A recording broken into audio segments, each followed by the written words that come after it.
Hello, and welcome to G News on 360 Africa TV, the trusted source for kingdom news and global updates. Let's take a look at this week's top stories. U.S. House approves bill to withhold aid to Nigeria over Christian persecution concerns.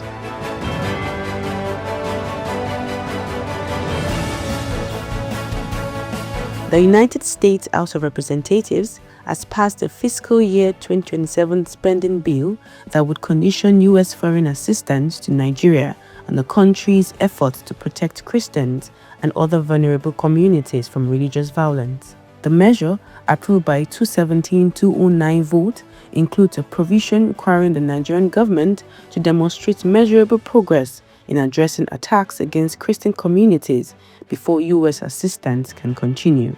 The legislation was championed by Republican lawmakers, including Representatives Riley Moore and Greg Stoibe.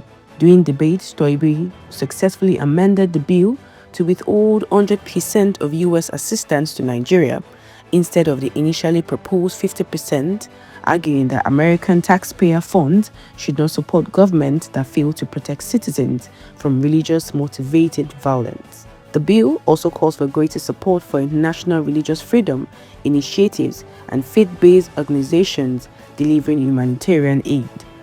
Supporters of the measure say it is intended to hold the Nigerian government accountable for persistent attacks in Christian communities, particularly in the country's middle belt. However, the Nigerian government has consistently rejected allegations of targeted Christian persecution, maintaining that terrorism and criminal violence affect both Christians and Muslims alike. Human rights organizations have also noted that the victims of insecurity in Nigeria come from multiple religious backgrounds. The bill must still be approved by the U.S. Senate and signed by President Donald Trump before it can become a law. If enacted, it will significantly affect U.S.-Nigeria relations and future foreign assistance, although it would not immediately impact ongoing aid programs. Burkina Faso's Ibrahim Traore rejects Sharia law, reaffirms commitment to religious freedom. Dans certains pays arabes, en train d'apprendre quelque chose. On a recensé les dernières statistiques, j'ai fait 800 et quelques. J'ai regardé la fiche. Personne n'est au courant de la sortie. Personne n'est au courant de ce qu'ils font.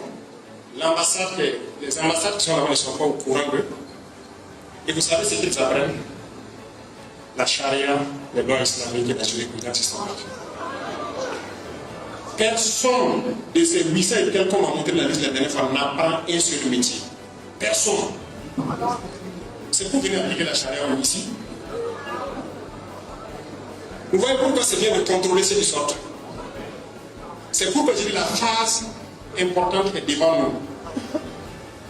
Ces gens-là, je vais les faire revenir. Celui qui ne va pas revenir, c'est qu'il n'est plus burkinabé. Mais il faut qu'on change. Si nous, c'est-à-dire vous-même les imams, vous ne pouvez pas former nos jeunes à l'islam, il faut laisser. Ce n'est pas sérieux. Et je pense que vous pouvez. Et nous-mêmes, nous allons prendre en compte ces financements-là. Que ce soit les jeunes catholiques, les jeunes protestants, les jeunes quoi, nous-mêmes, on va trouver la formule, les traditionalistes, on va financer nous-mêmes tout ce qui est religion. Burkina Faso's transitional president, Captain Ibrahim Traore, has reaffirmed his government's commitment to religious freedom and the country's secular identity, declaring that Sharia law would not be adopted in Burkina Faso. Speaking during a public address that circulated widely online, Traore stressed that citizens of all religious backgrounds should be free to practice their faith while respecting the country's constitutional framework. He emphasized that the government remains committed to treating Christians and other religions equally.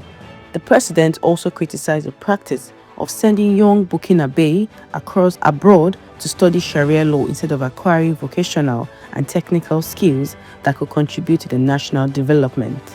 He said the government intends to invest in educational opportunities for young people from all faith communities within Burkina Faso, rather than relying on foreign-funded religious programs.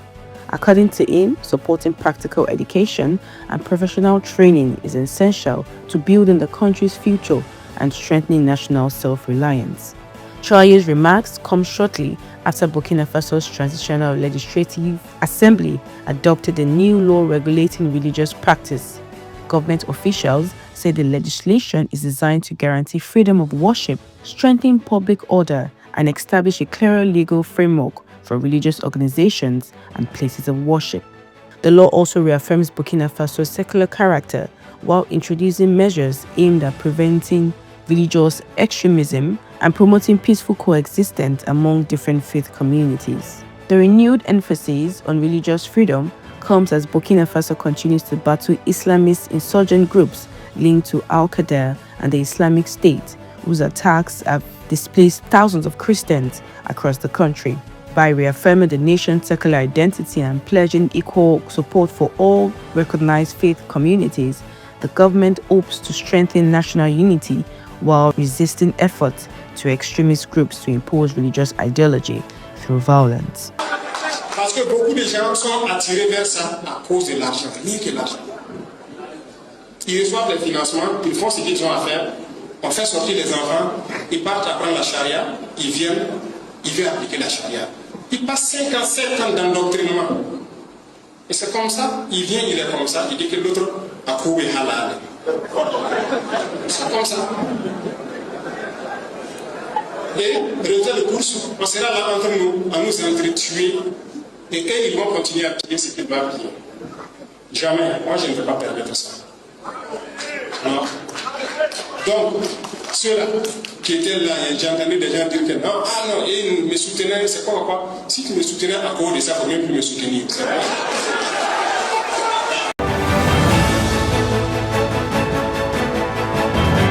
Swiss evangelical leaders challenge Geneva's ban on religious symbols. 3 evangelical leaders in Switzerland have filed a legal challenge against a constitutional amendment that prohibits lawmakers in the canton of Geneva from wearing visible religious symbols while serving in public office. The lawsuit follows the approval of the amendment by Geneva's parliament in November and a subsequent endorsement by voters in a public referendum where it passed a 51.4% support. The new restriction applies to members of the cantonal parliament and municipal council, covering all visible religious symbols regardless of faith.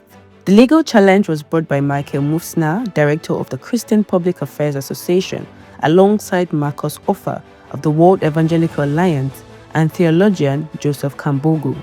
Supported by the Swiss Evangelical Alliance, the group argues that the ban infringes on fundamental religious freedom guaranteed under the Swiss constitution.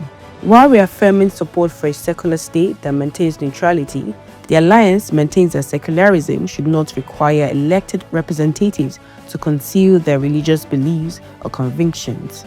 The evangelical leaders also expressed concern that restrictions initially introduced to address one religious community could eventually affect others. They pointed to existing limitations that have prevented some evangelical churches from holding baptism in Lake Geneva, where permits are reportedly reserved for state-recognized religious communities. The alliance warned that weakening religious freedom for any group could bother implications for all faith communities and individual rights. The case will now be heard by the Constitutional Chamber of the Geneva Court and the possibility of further appeal to Switzerland's Federal Supreme Court. The outcome is expected to have significance beyond Geneva, as it could influence similar proposals in other Swiss cantons. The Swiss Evangelical Alliance says it will continue to monitor the proceedings while advocating for the protection of religious freedom and equal treatment for all faith communities in public life. Tasha Cobbs reflects on spiritual distance during season of success. The Lord spoke and he said, Tasha, I need you to steal away with me. Because a lot of times when we hear stuff like this, everybody get online and they say, oh, she ain't sin. It wasn't about sin. It was about distance. Because the truth was, I had become creative enough to muster some things up. I have become knowledgeable enough to create spaces that felt like glory. If you weren't really aware. And the Lord told me, Tasha, I'm not there anymore. anymore. So you still singing for your glory, but that's distance. And I want to give you glory, but you in another room. I need some people in this room who can be honest and say, I created distance. So Lord, bring me back to you.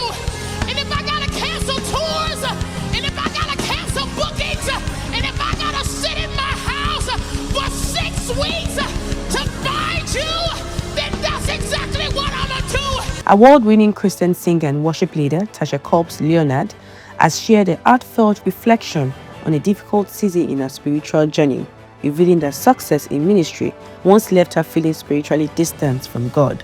Speaking during a church gathering in a video that has since gained widespread attention on social media, the Grammy-winning artist explained greatest challenge was not living in sin, but gradually losing intimacy with God's presence. Tasha Cobbs recalled that while her ministry continued to flourish and her creativity expanded, God confronted her with a sobering truth. It was not about sin, it was about distance. I had become creative, but God said, I'm not there anymore, she said. According to the worship leader, she had become so focused on creating, leading, and serving that she unknowingly allowed those responsibilities to replace the personal relationship that should have remained at the center of her life. She described the experience as a wake-up call that reshaped her priorities, reminding her that talent, influence, creativity, and ministry success can never substitute for genuine fellowship with God. Tasha Cobbs encouraged believers to regularly examine their art and ensure that their pursuits for God's presence remain greater than the pursuit of achievement, recognition, or even fruitful ministry. Her message has resonated with many Christians across social media, with viewers describing it as a timely reminder that spiritual health is measured not by public success, but by closeness to God. Many said her testimony highlights the importance of maintaining a consistent life of prayer, worship, and obedience, even in seasons of growth and influence, emphasizing that serving God should never replace spending time with Him.